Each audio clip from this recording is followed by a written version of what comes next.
What's going on, you stupid?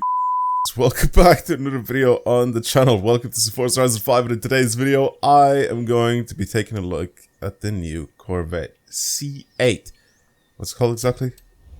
The Corvette C8R. There you go. The Chevy number 3 Corvette Racing C8R. Jesus Christ. That's what I'm saying. Like, I don't know what they're called specifically. I know it's a C8 Corvette, and I know it's a race car, but I don't know exactly what it's called. Anyway, regardless, GTLM car. Pretty sure this is what it is. It's a beast. It looks so sick. I love that it's still in the yellow and black. Yellow, black, and white is one of my favorite liveries on these Corvettes. If you guys know about the C5 Corvette, with the flip-up lights, it is one of my favorite all-time race cars ever. Like, with the livery and everything, it just looks gorgeous. And I like that the new Corvettes are still doing the same thing with very similar type of livery. They should have done the entire rear end in a different color. They should have made it all black. I feel like... See, it doesn't fit it anymore, though, because the old Corvette had, like, a very flat rear end, whereas this one kind of curves around the sides nicely. Anyway, regardless. I love the Corvette race cars. I think they're very, very cool. And now we have one in this game. It is an S2 car, and it should be, stat-wise, really, really sick. 500 horsepower, 651 Nm torque, weighs 1,320 kilos. Most of these will be very, very similar, but it's also mid-engine rear-wheel drive. So, let's drive it. Let's see what it's like. Actually, let's have a little pokey poke around it. And in it, can we open anything over here? Nothing can be opened in the front. But the looks of things, massive, massive step to get back behind it. I can't even open this. There's nothing to open. This is it. There's no covers, there's no nothing. I can't actually access anything else here. This is pretty much it. So yeah, massive step over the side. There we go. And now we're in. Jesus, this is cramped. Compared to some of the other cars that we've had, this is really, really cramped. This is pretty much what it looks like inside. All your buttons and everything. Right here. I like it. I think it's cool. This was a little bit more... See, the new Corvette is very sick with the way they designed the dash, because you're kind of like cocooned. Like, it's like surrounding you, basically. Really, really nicely. Everything is focused towards the driver. Obviously, it doesn't look exactly like this in the real-life car. Obviously, you have, like, the full dash and everything like that. And then also your buttons that kind of go along that, like, pillar that's, like, raised there. It is very cool. I actually really like... I genuinely really, really like the new Corvettes. I think they're very, very sick cars. And the race car looks really, really good too. And I think it suits it. It's also now a fast car. American cars are getting quick. Not just in a straight line, but around the track. So...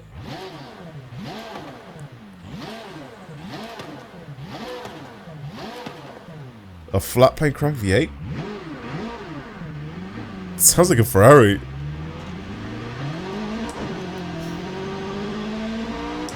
It sounds so much like a Ferrari.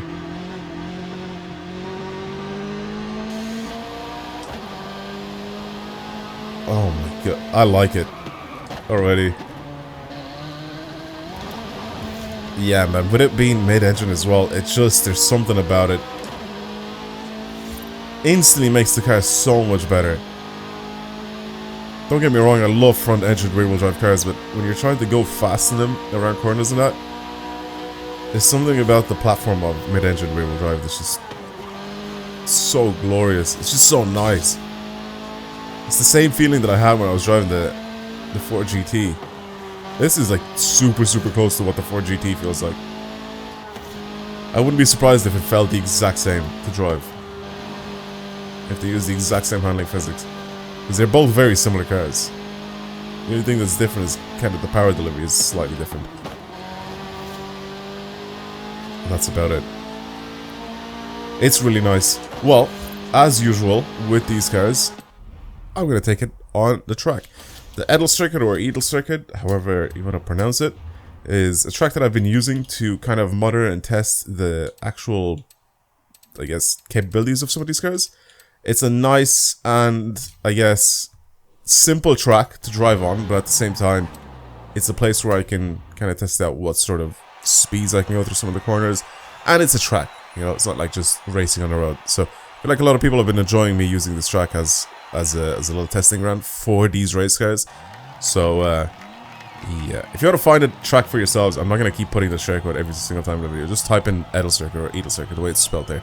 and you'll find the track. Okay? You don't have to search everything by the share code. You can search things by their names. Alright, let's go hop out and drive it. I'll tell you guys what the time is at the very end. I'm gonna do a couple of laps, just like a little feeler laps. And obviously I have 5 laps to try and see how fast I can actually get this car on this course. Not only that, but then at the very end I'm gonna compare it to some of the other times that we've had from some of the other cars as well that I've taken around on this track so far. Not even just the DLC cars, but like I said, I even brought out the 4GT as well. So that's very good. Anyway.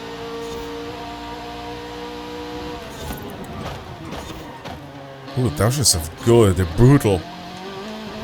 Definitely wants to step sideways a little bit, just a tiny bit on the way out, like I tried to floor out of corners.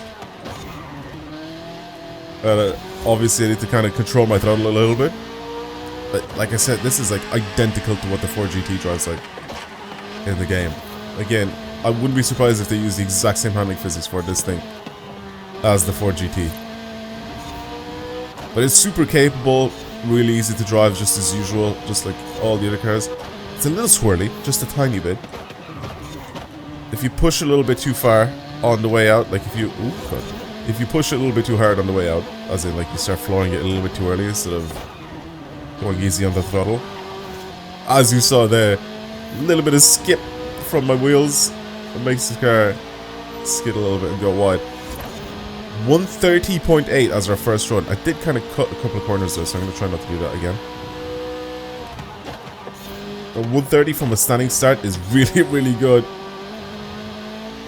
Like, really, really good. I think this might genuinely be at the top there, right next to the 4GT, if not beat it.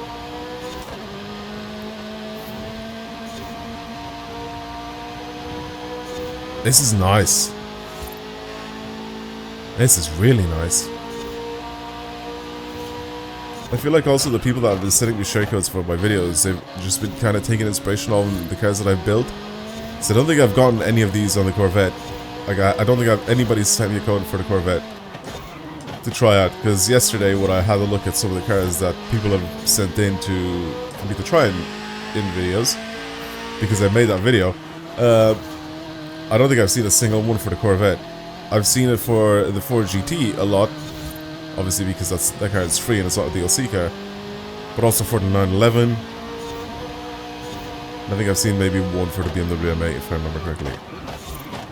So again,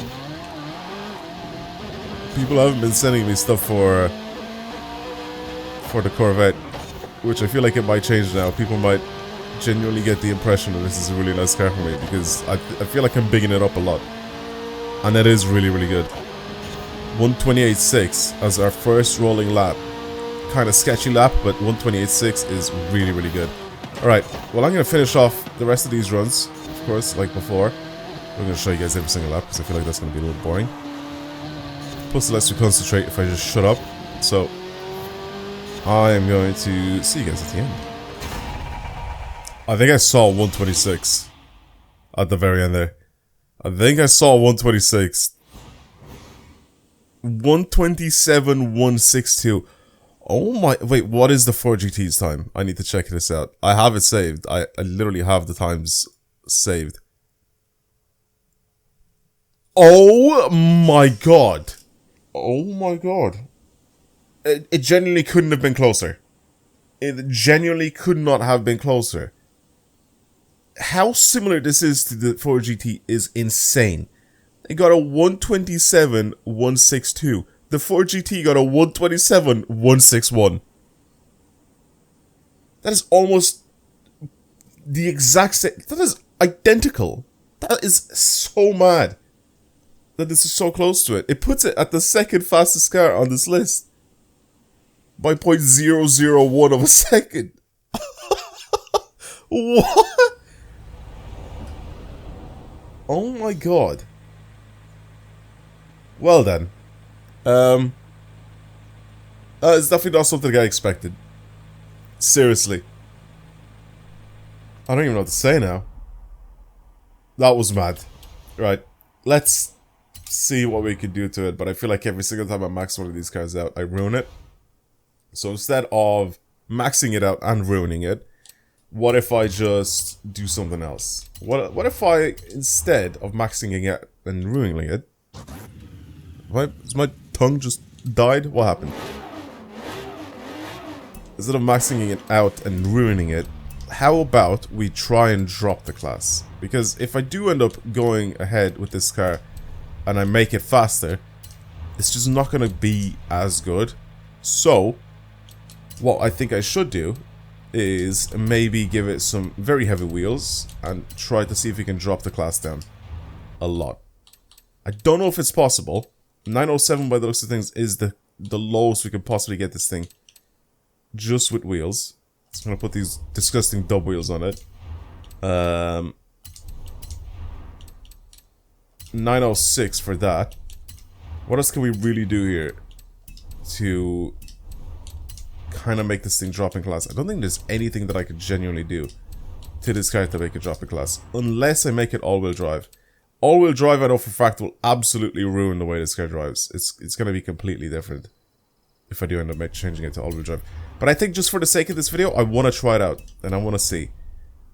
Let's try and drop it into class, like this, and see if it's actually capable of doing anything around some sort of a track. I'm trying to think of something that's really good for like tight corners and stuff like that, and maybe, hopefully, try and get this thing to compete there, because again, like I said, if I'm making it really, really fast, again, it's just going to be the exact same story as the rest of the cars. It's going to run out of grip eventually, and it's just not going to be able to take corners as fast as some of the other cars, so I think dropping it in class is a little bit more interesting. Right, so, we've changed a lot of things on it, tune-wise. I tried to make it a little bit more twitchy.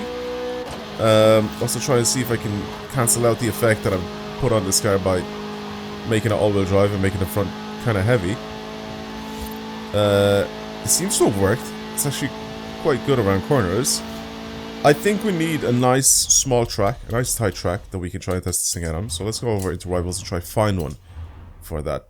Like I said, small track, maybe Chihuahua circuit would be quite fun to try this car out. Maybe. Let's give it a shot and see. I can't genuinely remember what the fastest car on the Chihuahua circuit is. By the looks of things, I haven't even tried to do a lap on the Chihuahua circuit. So let's take out the Corvette with whatever tune I slapped on this thing. Yeah, I basically just tried to adjust the settings on it so it's nice and sharp with the turn in. I can kind of go flat out for some of the corners. Again, it's just very basic sort of setup. I haven't gone into crazy detail or anything like that with the tune of this thing. I just, again, try to set it up in a way where it's like enjoyable and easy to drive.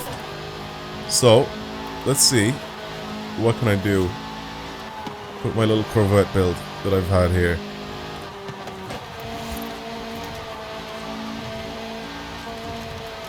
So far, very, very clean, really nice. Don't be expecting to break any records again with this car. All-wheel drive is just so mad how much it changes the way the car drives. But I think, like I said, with my tune setup that I've done to it, I think it seems I've almost sort of cancelled out the effect of having this thing understeer because I gave it more weight on the front. Which a lot of the times it happens. Continue lapping. I want to do at the very least one normal run from start to finish, obviously without crashing and all that. That's a rolling lap.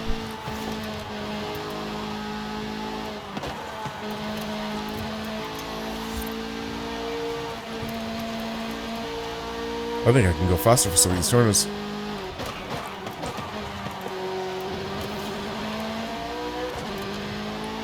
I think I can go a little bit faster for some of the corners. I'm kind of slowing down just because I'm trying not to like crash or anything like that, but the way I built this car is just way too nice. It's way too solid.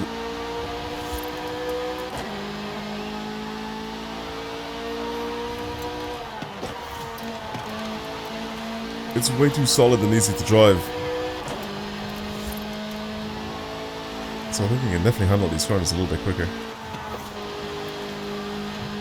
Just not too fast that I fly off the track and into the wall, but just fast enough where I'll have a good time.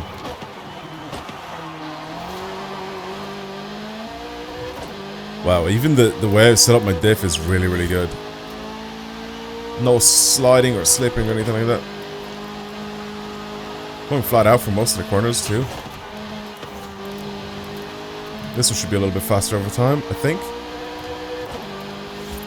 Slightly faster. No, it's actually slower. Maybe I shouldn't have downshifted like that. I genuinely expected to drop down a little bit more in the revs, but I didn't actually slow down enough. Oh god. Alright, let's try that again. Keep it in 5th this time. Now we can drop down and accelerate. There we go. A little tap off the wall, but that's okay. As long as it doesn't take away my time, it's fine.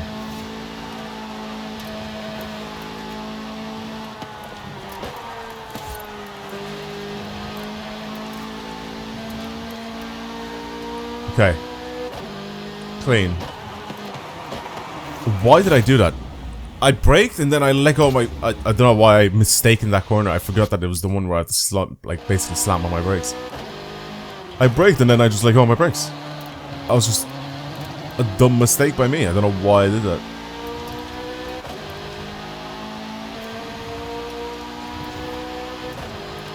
I don't know why I did that. Oh my god, the grip is crazy with it.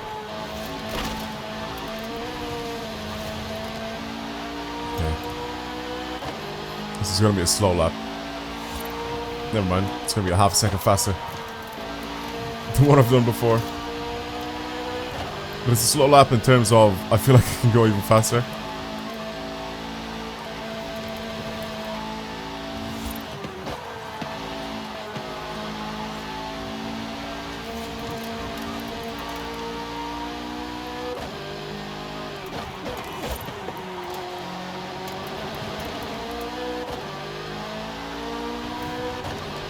Okay. I'm really interested to see where I place in the world with it. Because even though it's a really, really nice car, I don't know if it's gonna be like any sort of like record-breaking car. We'll keep it there at 47.8. I think I did okay. I think the car did fine. Let's see where this tune that I've made for this thing puts me in the world. But again, having to lower the class is funny. And the way to do it by adding all-wheel drive to it is a little weird, but yeah, I mean, obviously it adds weight. And the car already has like a stupid amount of grip anyway as rear-wheel drive, so I think adding weight to it is just... It is technically making it worse. Can I stop staring at this black screen and actually see what's happening? Please? Game? Right, let's see where I'm in the world now, I guess. On the trial circuit. Here we go, in S1. I'm actually kind of surprised that I've never actually done a run in S1 on this track. I am top 1%, at the very least. 2,500. Alongside a bunch of Lotus Elise GT1s and KTM Expo Crossbow GT4s. It's okay. It's above average. I'll tell you that. Dom in the KTM did a... What was it? What did I see? Dom in the KTM do. Let me go back to Friends and Club. Yeah, Dominic KTM did 2100. Is there a lot of cheated scores on this leaderboard, or why is there a lot of people in my club not close to, like, not even in top 1000? I don't know. Anyway, yeah, the car is really good. Again, it's not going to be meta or OP or anything like that, so don't put it in the same class as those cars. But again, it's a really, really good car. I mean, I think it handles incredibly well, even as an all-wheel drive as well. I feel like with the tune that I made, it's really nice. You know what? I'm gonna share the code if you guys want to use this tune for yourselves and give it a shot. Again, it feels like it's on rails. It grips up really nicely. I made it so it's nice and twitchy as well for my style of driving. So if you drive similarly to me, then it should be very, very nice for people to enjoy. Regardless, that's pretty much it for the Corvette. I genuinely really like it. I think it's obviously better than most of the cars from the car pack, and I think being mid-engine has something to do with it, because it's very, very close to the way the Ford GT drives, you know? So yeah, anyway, that's pretty much it. Thank you for watching, everyone, and I'll see you in the next video. Goodbye.